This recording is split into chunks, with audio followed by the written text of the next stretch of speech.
Yeah, hello and welcome to a new episode of our weekly Spielworxx chat season 2. My name is Uli Blennemann, but I'm having a guest today, designer Harold Buchanan. Welcome, Harold. How are you? I'm doing great, Uli. Thank you for inviting me. I really appreciate it. Yeah, I'm glad having you. And we are already having the first comment in the chat from Daniel, designer Daniel Newman, and he's saying just, I'm not late today. So yeah, he's notorious for being late. So wonderful, Daniel, seeing you. But when I said designer Harold Buchanan, um, we won't talk today about his design work. Maybe a little bit, but we will talk about the Zenobia Award. And I'm briefly putting in the URL for it so that people can see or can check out the website. And so, done.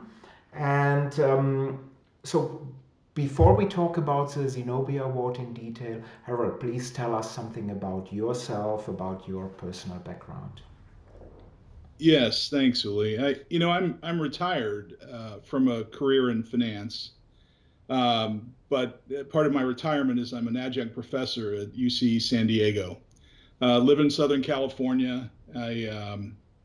Have I'm a freelance game designer, as you mentioned, with a handful of games to my credit. But I work on a number of things, charitable and otherwise, now in my retirement. But I enjoy teaching, and that's the biggest part of my week.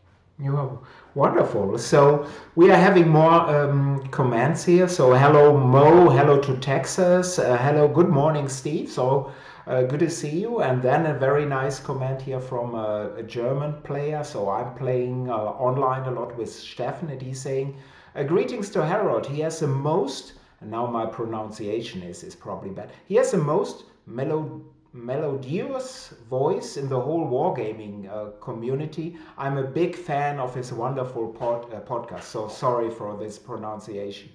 And hello to the UK, hello Ash, and Stefan here from northern Germany, so designer Stefan Ristaus is here. So yeah, well, and I can just say your voice is wonderful. So absolutely.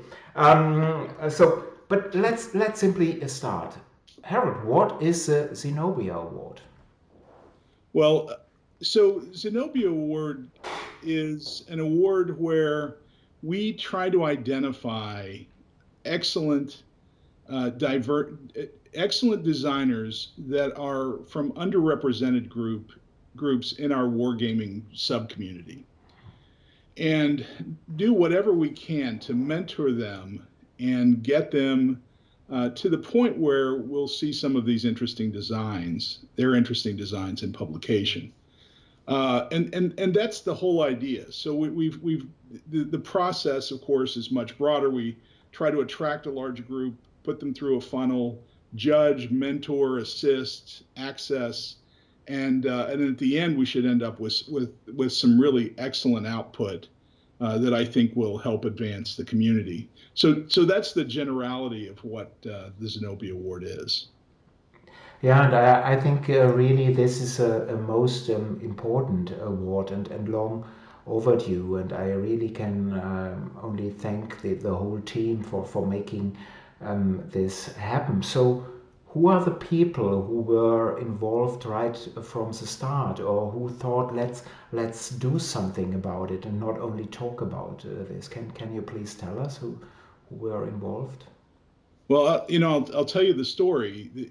My friend Volko Runka and I were talking last spring, probably over a game of Burning Blue. I think we played Burning Blue about six Mm-hmm. times last spring, summer.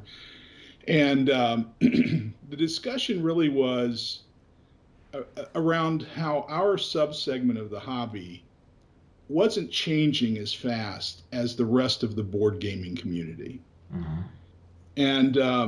And we thought, what would be the benefits of this change if we could find a way to accelerate it? And of course, the benefits are a lot of really interesting new people would enter Yes. the hobby. Mm-hmm. And then on top of that, right, the secondary benefit would be a lot of interesting topics would be designed and gamed, right? And we say often that designers come from gamers, Yeah. right? So I think you're a gamer first and then you design, and that's probably there are exceptions, but that's generally how it works.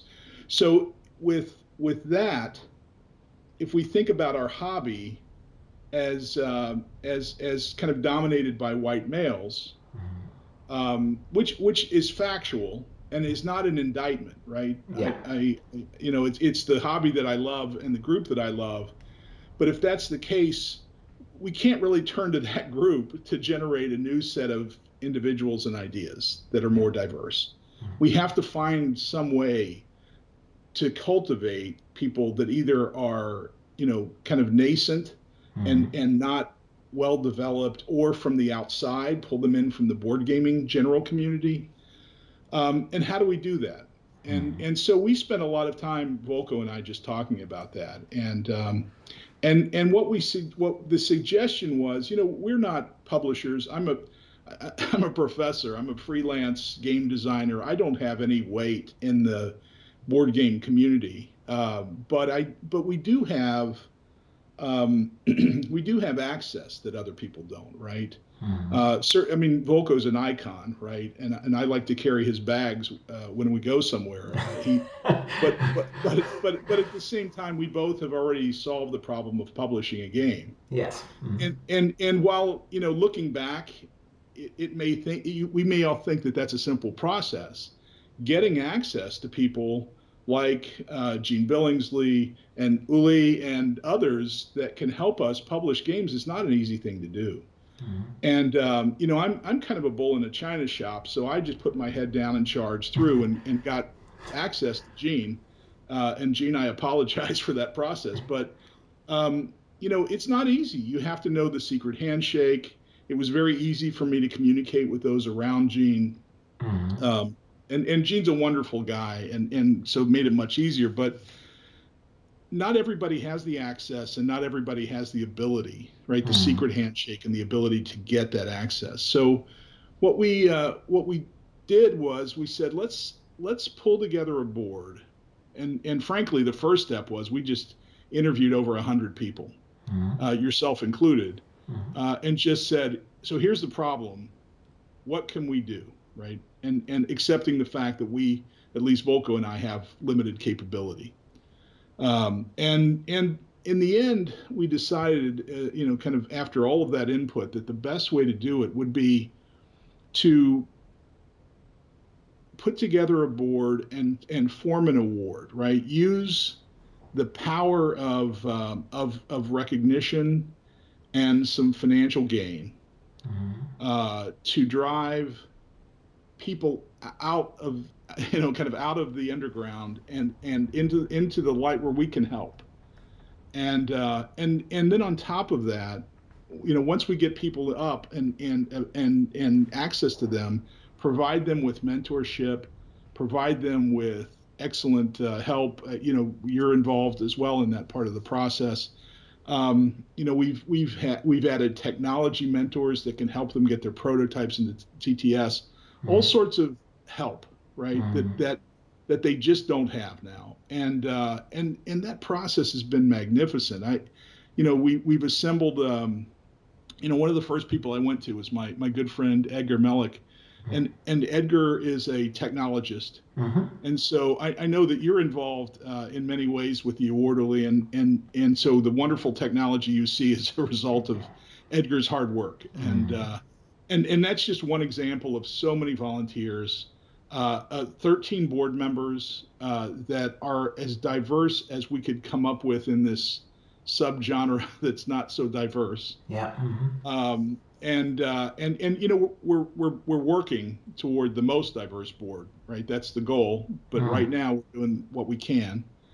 The board's excellent, and it comes from professional wargamers for DoD. It comes from or NATO. It comes from educational experts in gaming.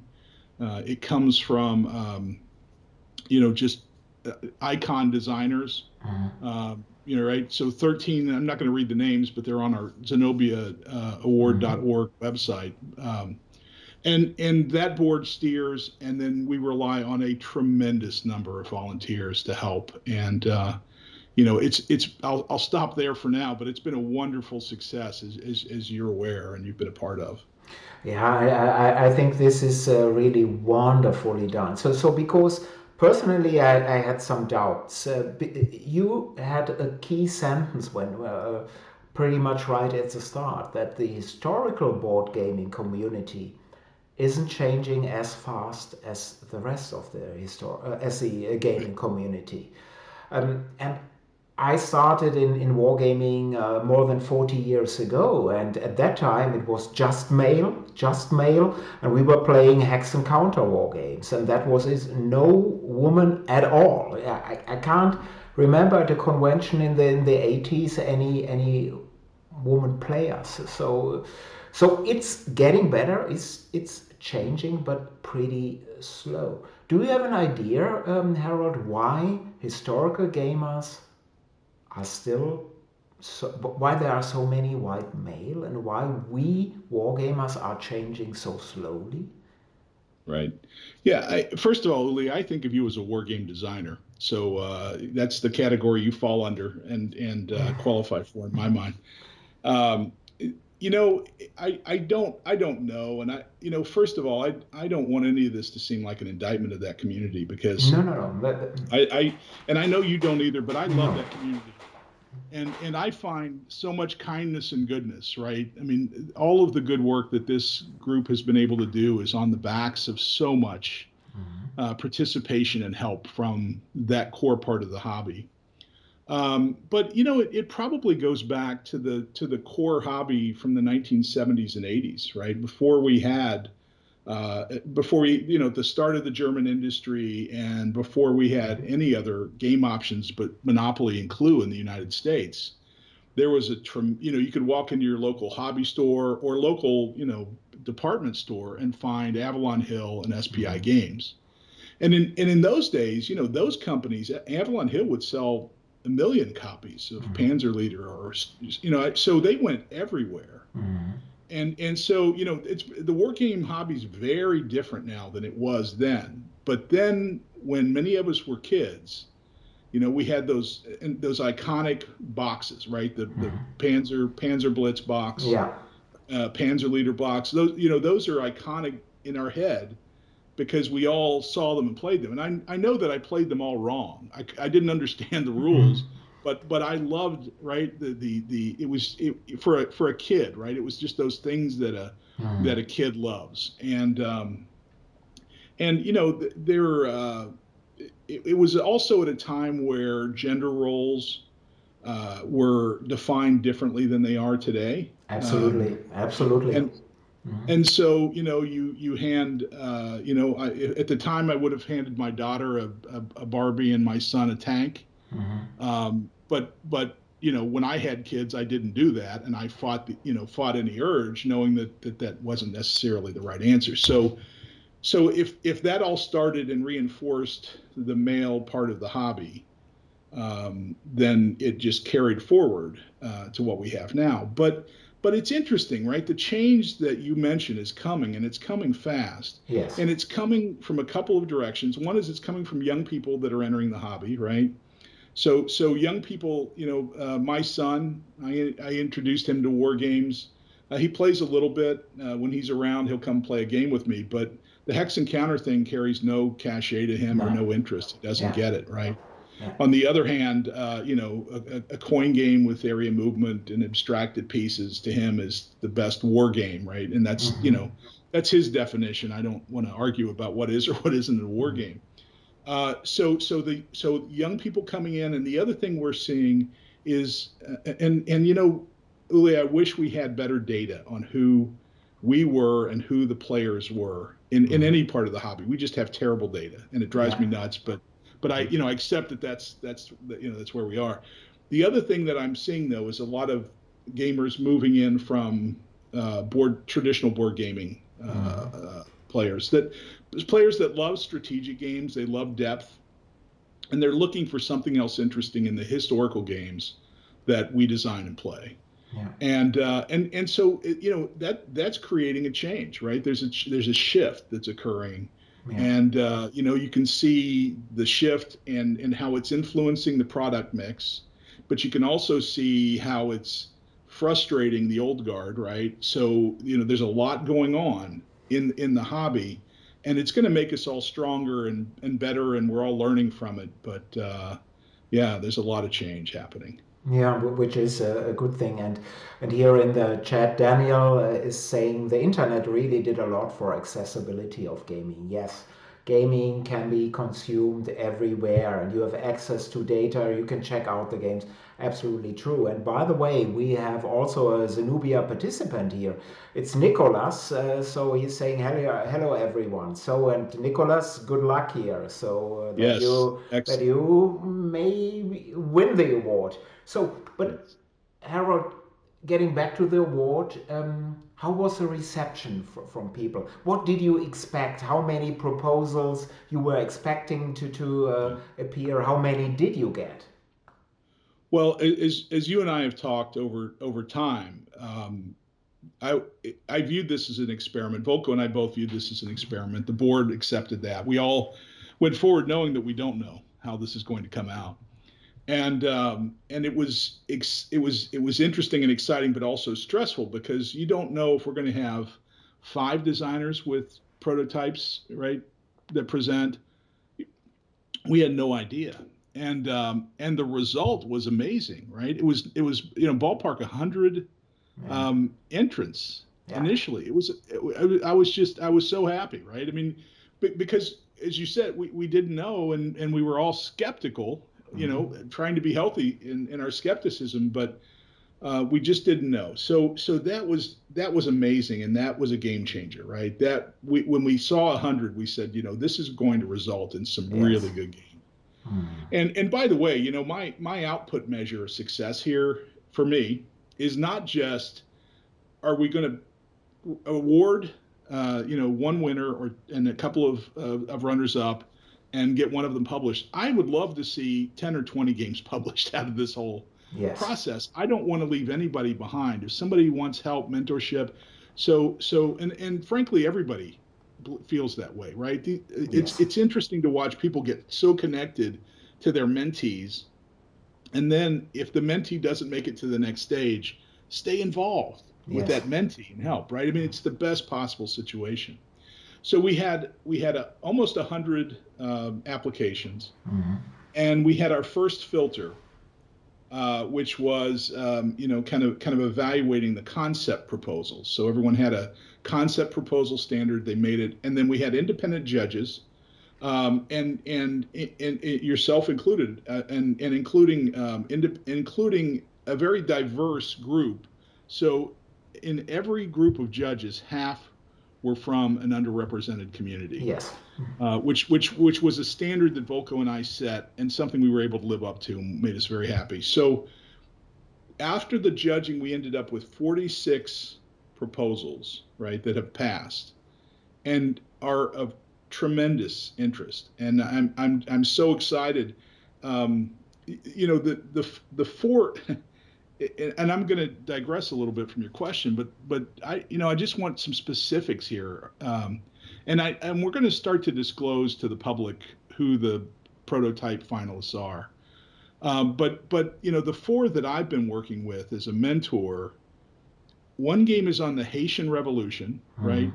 And as a lover of all conflicts, 18th century, I couldn't be more excited. Another one is working on the side of the Dutch resistance during World War II. mm, A third is unification of the Hawaiian Islands. mm. And then the fourth is the French invasion of Mexico. And I mean, I couldn't be more excited. I would buy all of those games and play them now, right? Yes, And so that's the quality and the level of interesting, right? That yes. that I see in all of this. And there are 46 of these games. So yeah, very excited. Yeah, and let me just repeat this. Almost 100 entries. So really outstanding, but 46 making it to the next round. So this is and really from all the time. So from couple of thousand years BC to modern stuff from all areas of all over the world. So and not just hardcore war games, but from historical games, political games, or everything involved there. And I also hope that, of course, there will be some winners, but that quite a bit more games will get published by companies in the next couple of years. This would be really fantastic. And from what I've seen, and I just saw a small group of them, everybody involved made a fantastic job. So really outstanding. Yeah. And Steve Now, is sorry. Steve is just confirming those all sound great. So sorry for interrupting. Yeah, back to you, no, I Helen. was just going to say, as you and I know, Uli, that it is the hard part is the part that we embark on now, right? That having a good gaming idea is a very small part of the effort. The hard part is putting it all together into a working prototype, testing it, refining it, finalizing it, publishing it, right? That's the tough part. And Yeah. so, I'm not overly optimistic that we'll see 40 out of 46 published No. because I know so much of it depends on the level of work. And we're careful to coach our mentors to provide as much support as you can, but don't design the game, right? The individuals have to be interested enough and have the free time to design it. And we also recognize that that may occur over the next 5+ years, right? Game design is a very slow process. But one of the cool things about it, when you think about it, Uli, is, and I would suspect you see this as well, is when a game designer designs their first game, there's a high probability that we will see a second, third, fourth game from that Yes. designer, Mm-hmm. right? So we're really, I think, just planting the seeds Yeah. of what should be a very prolific group of designers. And I don't know if it's 3 or 10 that will come out of this, but we'll see a lot of games that will result from this process. Yeah, I 100% agree. So, yeah. So, what will be the timeline for this award? What will be the next steps? And the winner, can they win something really? So, apart from the award, is there something else involved? Can you tell us about it? Yeah, yeah. So I'm gonna cheat and look on the site here while we're talking to make sure that I give you the actual details. The next phase is adjudicated in June of this year. So June 15th, the 46 will turn in their prototypes, and then we will evaluate those prototypes in a very similar judges panel based process. Mm-hmm. And so coming out of that, we announced finalists sometime in August. Mm-hmm. And these are all expectations, right? This is a process we've designed for the first time. So this is our goal, and we may adjust these a little bit. Then in September, we'll get revised prototypes from that group of finalists. And we haven't defined how big that group of finalists will be. Mm-hmm. Much of it will come from the judging, and we'll define it. But we expect that the winners and the runners up will be notified in October. So that's what we're looking for as far as timing. And as I said, it's an estimate, but that's the goal. You had asked about prizes. There's actually a very, in my mind, a very generous and in a good way Yeah. cash prize offered. Mm-hmm. And so if anybody's curious about that, they can visit the Zenobia Award site and find that. But it's it's in my mind it's enough, right? I mean, we all know that designing board war games, with a few big name exceptions like Volko and Mark Herman, is not a very lucrative business. So I think this is another thing that we're all doing, and the support of sponsors and publishers and individuals that want to help has been tremendous. So and enabled us to offer quite a nice Yeah. Award. Yes. Yeah, but please check it out at the website. So I think it's a wonderful and very generous amount of money. Of course it's not all about the money, but it's an incentive, and nothing more, and nothing less. So I think it's really wonderful, and I'm really excited about the future of this award, and hopefully also about the next year or the year afterwards, to have this. Maybe are you planning to have this as a continuous award year by year, or how do you see it? Well, our commitment is to this year, right? The experiment, Hmm. and let's see what comes out of that. These things are a tremendous amount of work. You know Yeah, that. We've had that discussion. yeah, And so I think that there'll be a lot of fatigue near the end, yeah, and so we'll have to think about it. But you know, I'm excited about the potential. I think if it happens once, it will provide significant benefit, yes, and I hope that there is a cadre yeah, of people that want to continue it. You know, I actually hope and envision that someday soon we'll see designers come out of this process that would be perfect board members and volunteers for the award. yeah. And so it should feed itself. Yeah, I agree. Yeah, on everything, the amount of work, but also that it should feed itself. So yes, I agree. So yeah, people, viewers, please check out this award. Please, if you think you can somehow support the award, the board members, because it's really a lot of work, please think about it. And everybody, of course, is more than welcome. But we won't close right now, because I would at least briefly look at your design work, Harold. And because you designed, we see it in the background, Liberty or Death, the American Insurrection. So for GMT Games, Coin Series game from 2016, I think. And then you Yes. did for Strategy and Tactics magazine, Decision Games. I think that was 2019. The exact title is Campaigns of 1777. So these are your two published games, but GMT will do your next game, Flashpoint South China Sea. And now we are having a modern game. So why this topic? What does a game cover, Harold? Well, you know, one of the things that interests me the most, Uli, in historical games is what parties are in a conflict. And you know, historically, we've played these historical games with two players sitting across the table, and there isn't a conflict where there are two parties.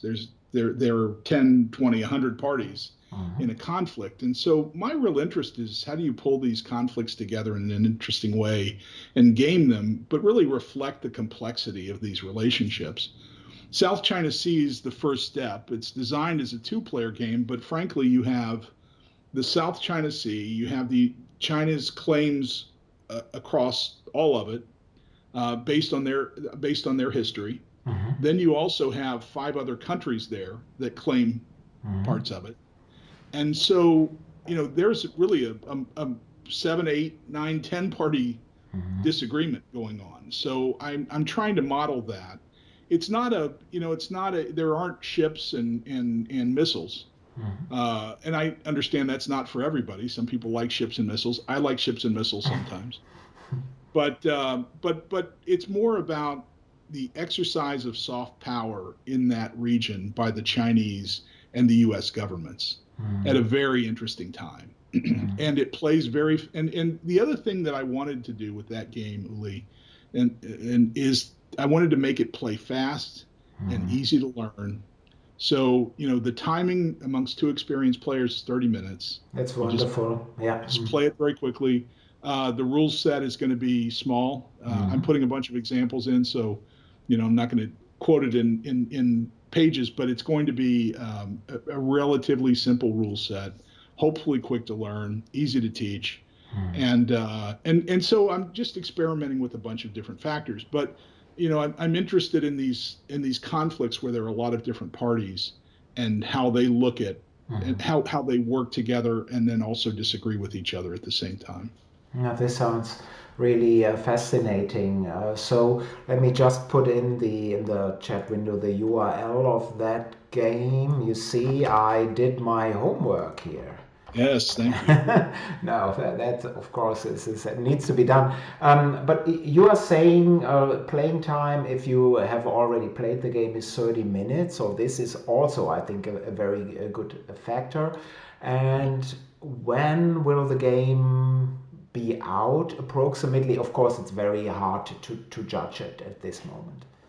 Right. Hard to judge in general, certainly hard to judge as we work through this pandemic. But it's in art right now at GMT. Mm-hmm. So I am hopeful that we'll see it before the end of the year. Mm-hmm. But so many factors beyond my control and even beyond GMT's control, it's very hard to put a firm date. Yeah, but this is maybe just a couple of months, maybe eight months. We will see. And of course, if you follow GMT, you'll get this information soon enough. Yeah, thank you very much, Harold. This was really a pleasure, and I can only emphasize this again. Please check out the award. So I think this is a wonderful thing for the whole gaming hobby, and especially, of course, for the historical gaming hobby. So, and personally, to all the board members, my personal thank you, because I know how much work this is, and or let's say, I can only imagine, because I'm peeking in from far behind, and seeing how much stuff you are doing. And again, this number of people who have entries in there shows that you are having something here. So thank you very much. And And Uli, thank you for your participation and in the Zenobia Award, and being a great mentor and thoughtful leader in the hobby. uh, Appreciate that. absolutely, I'm gladly doing this. And maybe I'm just selfish. Maybe it is this because I want to see these exciting games. I want to see them on my table. I want to play these games. And the four games that you mentioned here already sound fantastic. So it's a great, really great thing. And yeah, next week it will be a regular episode here with me presenting some Spielworxx and some industry news. And to all of you, thank you for your time. And if you have some question that you'd like to ask in advance, or have some comments, please drop me a mail at uli@spielworxx.de. That is uli@spielworxx.de. Thank you all. Thank you, Harold. Till then, bleibt gesund. Black Lives Matter. Bye bye. Bye.